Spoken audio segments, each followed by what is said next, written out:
up your frozen dinners, grab your TV tray, and settle in for another episode of the Plus Platoon, your podcast for all things Disney Plus, brought to you by Disney Plus fans. Watch along with us every week as we cover all the new, the old, the good, and the bad on Disney Plus. So put down that remote, don't touch that dial, and welcome your fabulous Plus Platoon host. Hey everyone, welcome to the Plus Platoon. We're a Disney Plus fan podcast that gives honest, spoiler-filled reviews of movies and shows on Disney Plus. We look at new releases, coming attractions, and we'll even go back into the vault to revisit some of the classic Disney that's on the platform. Make sure you're subscribed and you will never miss a moment.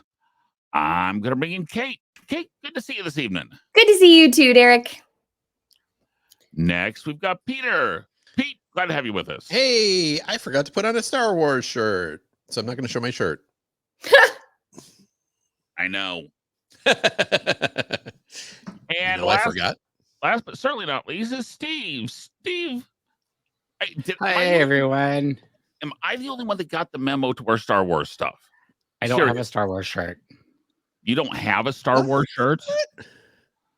Oh, Steve. I think I only have one from The Mandalorian that says "This is the way." Actually, no, I do. I have a Grogu shirt, so I do have. I have a Grogu shirt that I actually prefer to wear, but with the green screen in the background and the green Grogu shirt, that doesn't really work too well. A floating head. Yeah, I can do the Max Headstrom thing. Yeah. So, guys, if you've not already, please like, subscribe, share. We got a bunch of fun shows coming up, including one in 3 weeks that I'm looking very, very forward to that Pete won't get to be a part of. So this week, I'll be in California. I won't be that upset. In honor of May the 4th coming on this coming Saturday, we watched Star Wars Visions Season 2. Now, this did come out last year around the 1st of May. We just had not gotten to it yet and kind of wanted to save it for May the 4th. So we're looking at this year. It features 9 different shorts, if you will, all about 15 to 18 minutes or so, all by 9 different animation companies, all looking completely different, all having independent storylines that are, for the most part, independent from the entire Star Wars universe, except for like a couple cameos. Mm-hmm. But unlike season 1, which was all anime styling, right? This is all completely different studios. And these are studios from all around the world. Yes. Because there was like an Irish studio, a French studio, a Chilean studio, an Indian studio. I can't even list them all, but all different cultures that made these shorts versus the first season, which was entirely maybe not entirely Japanese studios, but predominantly Japanese studios. Correct. Yeah, I don't think they were all Japanese, but I think you said a good chunk of them were. So yeah, how we're going to do this season, we're going to each pick one of the episodes we wanted to talk about, and then we'll kind of hit the others at the end. So, Pete, I'm going to start with you on this one, and I'm going to have you discuss Sith. Yeah, so this is actually the first episode that if you watch them in the order listed, and you don't need to, I would recommend someone stepping into this to kind of read through the descriptions and pick something that interests you if that's what you do. The reason I liked this one so much was for a couple of reasons. Now, I just want to step back actually and say one of the things I love about Star Wars, and I don't think Disney does nearly enough of, is that to me, Star Wars can tell a multitude of stories. You have a universe that you've created now, and you can tell all kinds of stories. You can tell funny stories, you can tell dramatic stories, you can tell action stories, and they tend to all kind of stay in a very tight niche in the main Star Wars, which is something I would like them to broaden. And this, to me, is one of those chances where they're basically like, they probably have certain rules. It's like, you got to do this and you got to do this, but otherwise take off, do what you want. And I love how different these all are and how different they are from the main story.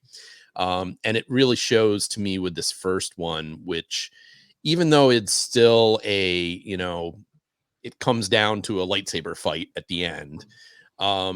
It's such a beautifully animated story, just very painterly.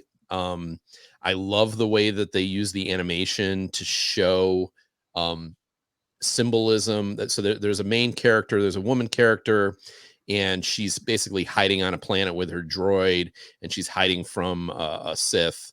And the Sith finds her on the planet with his two minion robot thingies. I don't know what they are, droids. And it's basically her being discovered and defending herself. And but it's filmed in such a way that it's just very beautiful. And the other thing I like about it is one thing I like when Star Wars does, and it doesn't do it that often, is because it's almost always like dark side, light side, and you're either all dark side or you're all light side. And this story was kind of like, she had been a former Sith apprentice and she didn't want to do that anymore. And when she was fighting the Sith, she was at first like unable to defeat him till she realized that like having the dark side as part of her, like, she had to learn how to control both the light and the dark, and that's what allowed her to win. And I just thought the story was told so beautifully. Very minimal numbers of characters. They had a cute little BB-8 style droid, but the action sequences in it were great and just beautiful. And there's 3 or 4 that I could have picked as my favorites, but the animation style in this one really kind of blew me away. I don't know what you guys thought of it, but I liked it. Yeah. Yeah, I liked it. I know. I did not like it. Not. No, it was like my bottom rank. I think it was more. I didn't care for the animation style. Oh, really? Yeah. I guess. I mean, it was different, but I guess couldn't get into the animation style. I didn't really care for the story. It wasn't keeping my interest. Yeah. So yeah, it wasn't a deep original story or anything, but I just liked the way they presented it. So that was my favorite. Well, then, Steve, what was your favorite? My favorite actually was Spy Dancer, the one from France that was a hand-drawn computer animation. Basically, think of it as a cabaret where the stormtroopers came there, but there was the lead entertainer was there, and they basically were dropping sort of like, I guess you'd call them as bugs onto the stormtroopers so they could track them. And leading up to that, and the story then ends up that when she was younger, her son was taken from her, and it's later discovered at the end that he was part of the dark side, and sort of that intertwined there. Interesting, learned from watching the okay, dark side or Empire? Empire, sorry. Okay. Empire.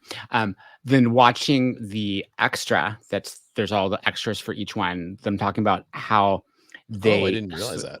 Yes. So they took this idea of Joseph and Baker. There was another dancer that they were inspired by the main character, but they wanted to take a play on the Luke Skywalker and Darth Vader sort of relationship, but from a more female perspective. So they use that as part of their inspiration.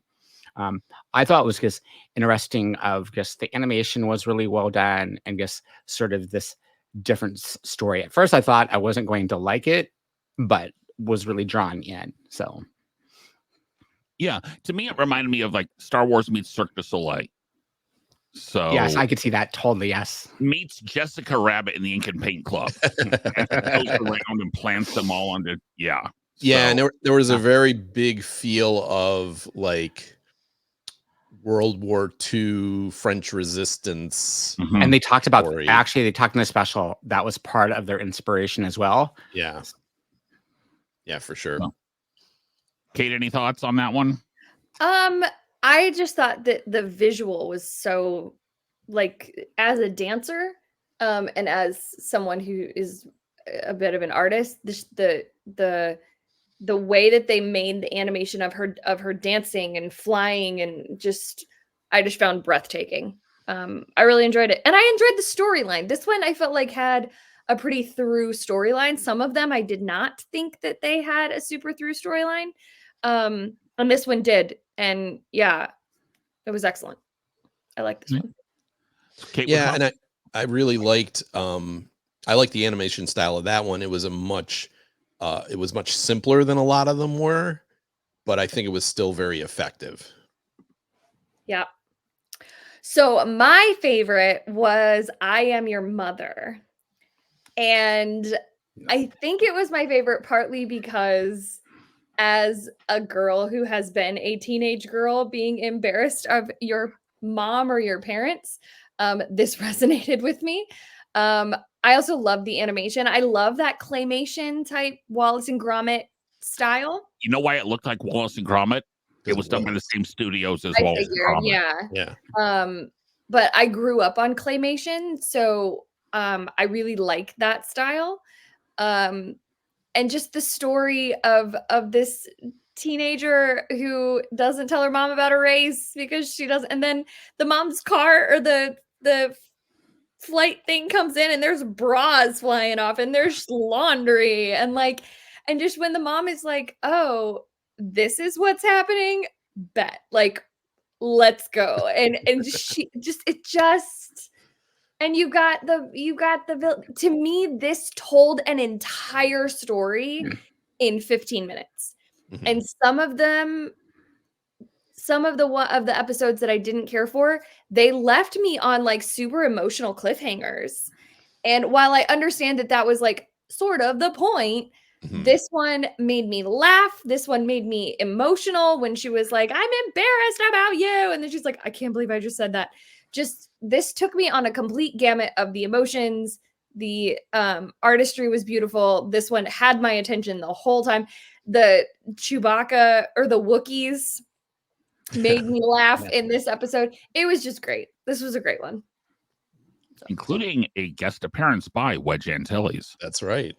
Yes. He actually did come back and do the voice for it. Oh, that Right. was the actual Yes, voice it of was. Wedge. Yeah. Yeah, it That's was. cool. I forget his name, but yes, it was Yeah. him. So Yeah, I like that he was like pitching his. I mean, it's Wedge Antilles, and he was, one of the fighters on the original Death Star, right, or whatever, and he's here like selling merchandise. Be like, you can buy my products.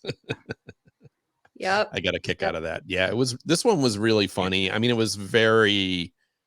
The studio is called Aardman that does all the Wallace and Gromits, and they did Chicken Run, and I'm trying to think of some of the other movies they've done, Flushed Away, and it was very British humor. I also love the bad mom and daughter had Darth Vader helmet hair. So yeah, that was definitely in my top 3. Mm-hmm. Same here. Yeah, that was my top 1. What about you, Derek? For me, the one that really worked for me that I loved because it told a little bit of a different twist on it was Journey to the Dark Head for me. That's the one where the Jedi is going after, and the idea is he's going to go to this place and blow up the head. There's the 2 opposing statues, the light side and the dark side. Well, he's going to blow off the head of the one that is in the dark side in order to help the light side one be able to be the one that wins and conquers. Well, then by the end of it, as they're working on it, it works that all of a sudden they shift and they become the other one. And then they're shifting back. And it's always that balance between for every light side, there has to be a dark side. Mm-hmm. So, which is a great way to continue Star Wars, because no matter how many bad guys you kill, if you've got a great big light Jedi, you're eventually going to have some kind of bad guy that hopefully his last name is not Palpatine. Yeah. But that's a whole nother story, we hope. But I loved the visuals. I loved the visuals at the end with red and the blue going through the platforms and such. Mhm. I don't really remember much about the first part of the short, to be perfectly honest. I just love like that last 3 minute, the battle up on everywhere. This was not also, was this also the one that had the rocks? Yes. Okay. Yeah, the rocks that kind of told the future and like tea leaves or whatever. And so I really like the whole, you have to have balance, otherwise it's just not going to work. Right. So, Yep. Yeah, That was- I did like that one. It wasn't one of my favorites because it was the only one that was, to me, anime. And I'm not I love animation. I'm not a huge anime fan, only because I don't necessarily like, there's a exaggeration of personality and style that goes with anime, and it sometimes annoys me. Yeah. That's real. And the first series, which was like all anime, I started getting really tired of them. That this was the only one, it worked better for me because I didn't get tired of it.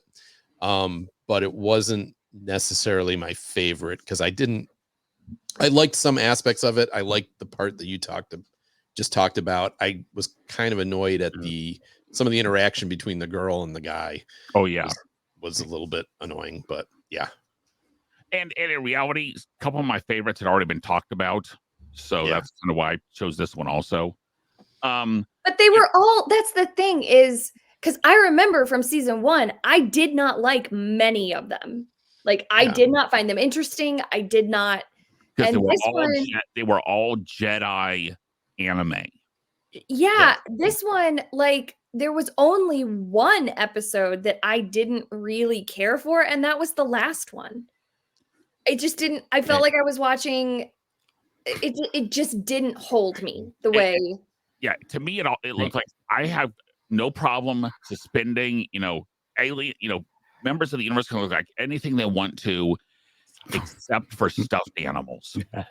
I'm sorry, I just could not get past that fact on the Au's song, which I did love the animation when all the kyber crystals activated inside the mountain and they started glowing, going up, which the whole kyber crystal switching back and forth. Yeah, whatever. I don't care whether that goes for or against.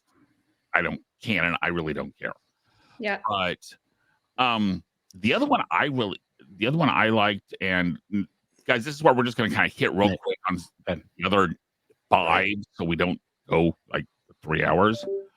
But the other one I really enjoyed was In the Stars, just because I remember I like the visual of the In the Stars one. That's the one with the 2 sisters. Mm-hmm. I didn't like the story. The whole little sister that goes and gets in trouble and big sister has to save her, and then little sister ends up, it was so predictable. Yeah. It was so predictable on that one. That one was kind of an for me. Yep, I agree. Yes. Yeah. And the one that surprised me, I think Kate was talking this before we started, was Screecher's Reach. It was so different. I did not like the ending. Me either. But it was one of those, like, I could Remind live me. with it. I think, but it fits in with sort of the theme of sort of this horror, sort of scary verse. Remind me the end of that one.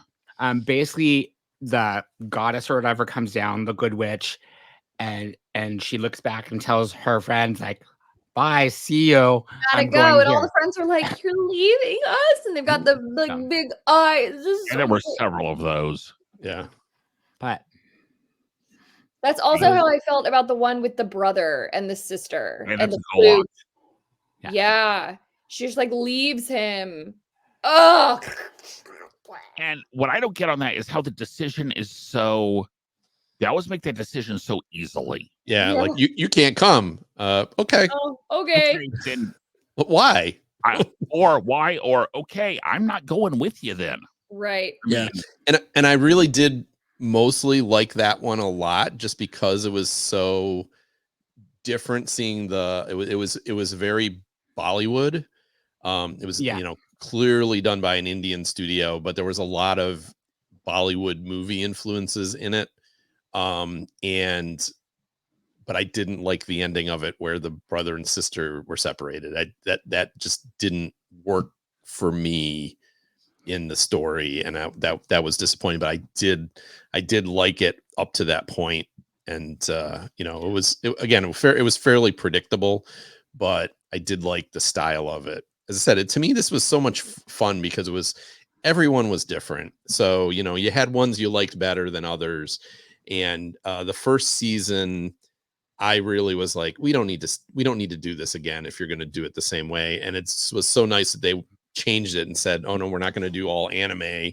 We're going to do all these different studios. And, you know, and some studios were more famous than others. Actually, that one you just mentioned, the, which was the second. Golok. What? The Bandits of Golok one? No, the one before that. Screecher's Reach. Oh, Screecher's Reach. That's actually, that studio has made several feature length animated films, and one of their movies, Secret of the Kells, was I think won Best Picture, Best Animated Feature one year. So some of these studios are actually like pretty well known studios, but of course Aardman as well is you know, has made a lot of great movies. But yeah, watching this season really made me hope that they do a third season. Whereas the first season, I was kind of like, we don't need to do this again. Okay. And that kind of leads us into our last question is, do you want to see a third season? Do we need a third season of Star Wars Visions? Pete's saying yes. I definitely say yes. Yeah. If it's like this season, right, then yes. If it sounds like it's the first, I haven't seen the first season, but if it's like the first season, then I'd be no. I liked the variety of animation. Okay. Kate? I agree. I agree with both of you. I think that if it's like the second season, absolutely. Absolutely. If it's like the first season, no thanks. I like that it has different elements of the Star Wars universe, different I don't what's the word I want? Not genders. It's not gender. It's genres. Different species. Oh, sure. Right. Yeah. Okay. Of you know, and light and dark, but you don't have to have a lot of Star Wars deep lore knowledge to understand it. If you knew light, dark, and kyber crystal, you were set on this one. Right. Yeah. So yeah, I mean, as long as they keep it like the second season, absolutely. This would be fine. And see, to me, this season was very, very uneven. There were like 2 or 3 I really liked, and then the rest of them, I thought the stories were pretty weak. Yeah. Just so I can see, I'm willing to give a third season a shot. I like the idea of different companies putting them together. Some of this, I want to see more of the non-Force users. We actually did have 2 episodes in this that did not have any Force users in it at all. The Pit, which had its own problems, including no pendulum. But okay, you guys knew that was coming. You guys knew that as an English teacher, you knew that one was coming. I didn't know that was coming, but cheers to you, Derek. That one and the I Am Your Mother, neither one of those had any Force users in them, which I want to see more if you're going to give me, especially if you're going to give me more Empire, show me more of the non-Force users that are fighting the Empire. Yeah, to me, if there was any fault to this series, is that there were a lot of stories that were very much centered around the child with powers, and I think that's part of the reason why, like, you get to the last one, you know, everybody mentioned like the last one was their least favorite, and I think like, well, we've already seen this like 4 times already, and this isn't the best one of the 4, so right. Yeah, I've had enough of this, you know. So I think that's part of it. Is I don't know how it happened that a lot of them had that same story, but they need to try to they need to try to range the stories a little bit more. Yeah, I'd agree. So, as we always do when we watch a season of something, and I would consider this a season, we give that season a set of Pixie Dust ratings out of 5. Kate, what would you give season 2 of Star Wars Visions? I would give it a solid 3. Okay. Yeah. I'm going to give it a 3.5. There was a couple of these that I would put at a 4 or maybe a 4.5, and a couple of them lower. So overall, I would say 3.5. And I'm with Kate. Overall, a 3 for me. And for me, I don't know if they just didn't connect or whatever. It's a 2 for me on this one. This was probably of the animated stuff. It's one of the least ones I've enjoyed, just Wow. because it was. I don't know.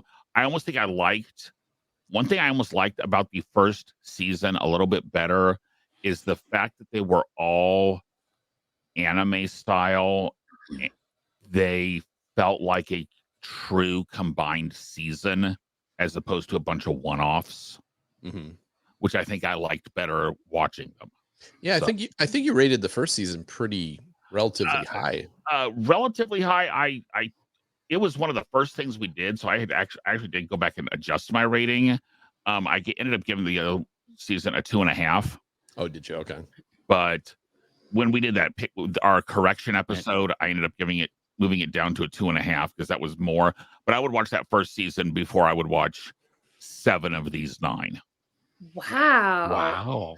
So, okay, Kate, what have we got for the Disney Plus news this week? Yes, we only have one thing in the Disney Plus news. Excuse me.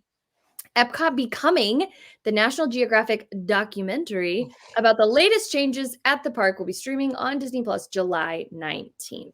I watched at least the second half of this, probably a good 3/4 of this when it was up on National Geographic this week. We will not be covering this on this show. It was a bad think. They took one of the episodes of Imagineering Story and shuffled everything. So they kept moving around the park and going, because I mean, it hit Ratatouille, which is at this point not new. Right. It's new to a lot of people, but okay. They hit Guardians again. Guardians is over 2 years old. Pete and I don't ride that. We wrote it together once. They hit the Moana special. They hit at least they hit the current fireworks show. Which to me looks much better than Harmonious, but that's not that hard.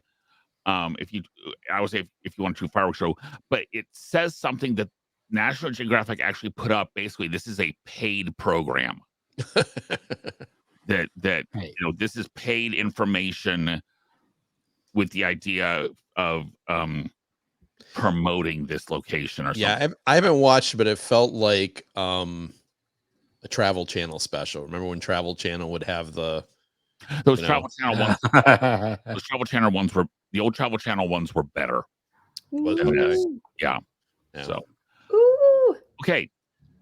Next week, being Mother's Day, we went with probably the mother we thought is probably one of the most best appreciated, at least that we remember. We're going to go with the Aristocats with Duchess. Oh, a rinky tinky tinky. Everybody. I love this movie. Now, I will be honest. I have seen sections of it. Definitely seen the sections with the butler. Definitely, everyone's seen the everyone wants to be a cat section. Baloo as a cat is kind of hard from what I remember. This might be an animated movie that I quote more than we're taking Pixar movies out of it. Disney animated movies. This might be one that I quote the most. I quote this movie a lot. Okay. And Derek, like you, I don't think I've seen the full movie ever. I probably watched it once because I know we got the Disney Home Classics edition with the little black diamond on it, VHS, when I was at home. I have a deep-seated feeling that this is going to be a repeat of The Rescuers Down Under, where I loved it, and you all are going to be like, "This movie's trash." No, but nope. I'm going to be on your side. I'm going to be on your side, Kate. Yay! I totally remember. No, I mean, you just mentioned that you guys hadn't seen before. This was a movie at a point that My dog, when you have kids, your kids like get into a movie for a while and then they just want to watch that movie. And this was one of those. If I've probably seen it 20 times during that time, maybe not all at once together. I'm going to be mostly positive. I think so, but because it's been a few years since I've watched it, but I do enjoy this movie. It holds up. Yeah, it's well, we won't get into it, but I'm gonna be Team Kate this time. Woo! Let's go. And Steve and I have no idea which side we're coming down on. Steve, I think you're gonna like it. Derek, I don't know about you, but Steve, I think you're gonna like it. Okay.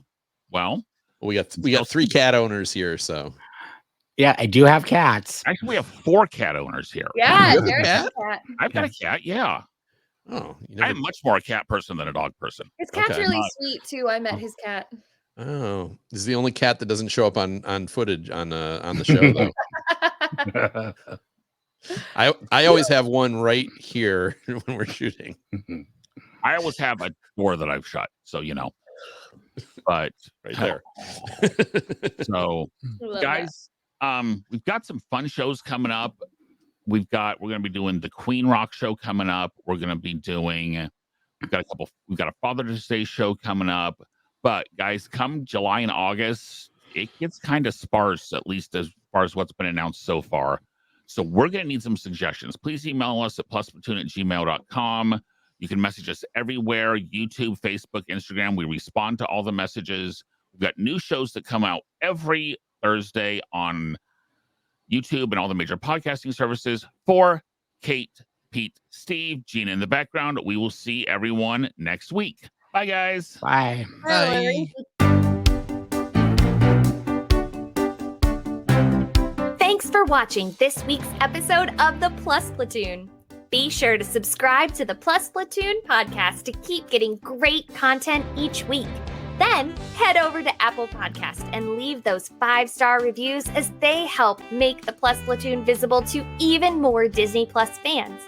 Also, go to YouTube and like and subscribe to the Plus Platoon channel, where you can watch all future episodes live.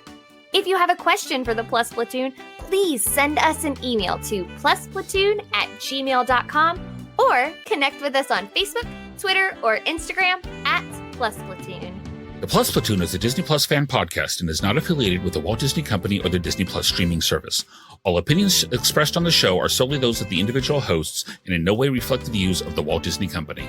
Thanks for watching, and be sure to stay tuned for next week's episode because the Plus Platoon is to be continued.